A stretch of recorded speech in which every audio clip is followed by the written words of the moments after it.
Hey, this is Anthony Cesari with SuccessForYourSongs.com, and in this video we're going to be talking about how to effectively rewrite your lyrics, because really rewriting is such a huge part of writing an effective song. A lot of times we write a song and it just needs to be reworked until it's really effective. Sometimes something great will come out right off the bat, but more often than not you'll have to do some rewriting. So in this video we're going to talk about how to effectively rewrite lyrics. And I'm going to be playing a clip for you of an interview I did with Kevin Thomas, who has some really great thoughts on this topic. So listen to that here.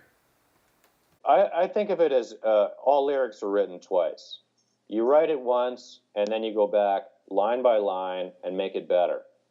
And the easiest way to make it better, the first step, would be going through each line and seeing if there's anything you can visualize in the lyrics. And if there's not, it's going to be really hard to connect with the listener.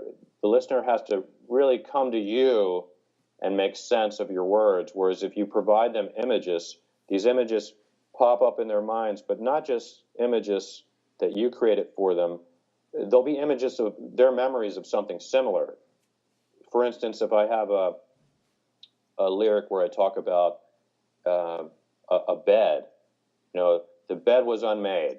If I say something like that, and I ask you, what does the bed look like? Well, you might tell me it was a king-size bed with a blue, a blue blanket. And somebody else might tell me, well, it was a cot. Somebody else might say, well, it was a single bed in a dark room that I was in when I was a kid. And somebody else might say it was a hotel room. So the bed image, even though I provided that image for the listener, it becomes their bed because they create the image. So the song is all of a sudden about them because it pulls out pictures from their own sense pool, their own memories of similar images. Whereas if I just use matter-of-fact language, it doesn't do any of that, and they have to really, really reach to try and create images of their own, and often they just don't do it. And that's why when we read textbooks, they're so boring. Because they don't provide any imagery like that. Right. So it's even like you said about the Beatles titles, like those were the ones, most of their hits as you were going through were actually songs that had some kind of imagery in it that you can relate to. Right, exactly. I mean, I Want to Hold Your Hand. What pops in your mind? People holding hands. Right. Nowhere Man. What pops in your mind? Well, for everybody, this is going to be very different, but usually an image of some guy who's just kind of lost and going, no, but it'll be some kind of image. Strawberry Fields. I mean, that's a real obvious one. Right. You see a field of strawberries. But yeah, most of their songs will do that. Yeah, it's like the other side of that could be if I Want to Hold Your Hand was called I Like You. All of a exactly. Sudden, that's much more disconnected.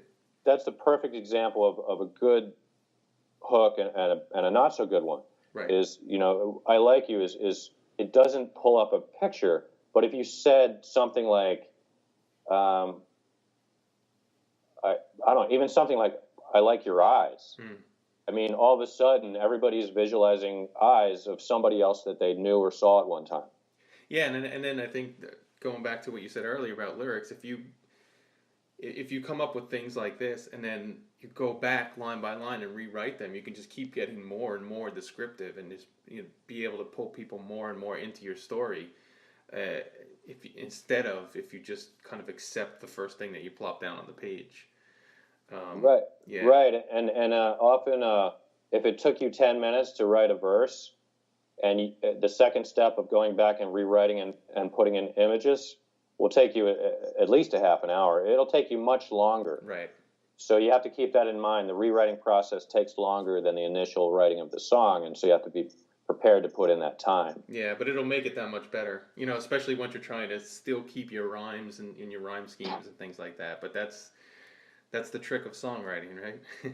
That's right. It'll make it that much better. So that's one of the tricks to taking a song to the next level. And if you combine enough of these different techniques into your song development after you have your first draft, you can take a song and make it closer and closer to a hit song. All right, so hopefully you got a lot of good information out of that video. And if you're looking for a lot more tips and songwriting ideas, I've got a free ebook for you right below this video. So check that out there, and I'll see you in the next one. Thanks for listening. Take care.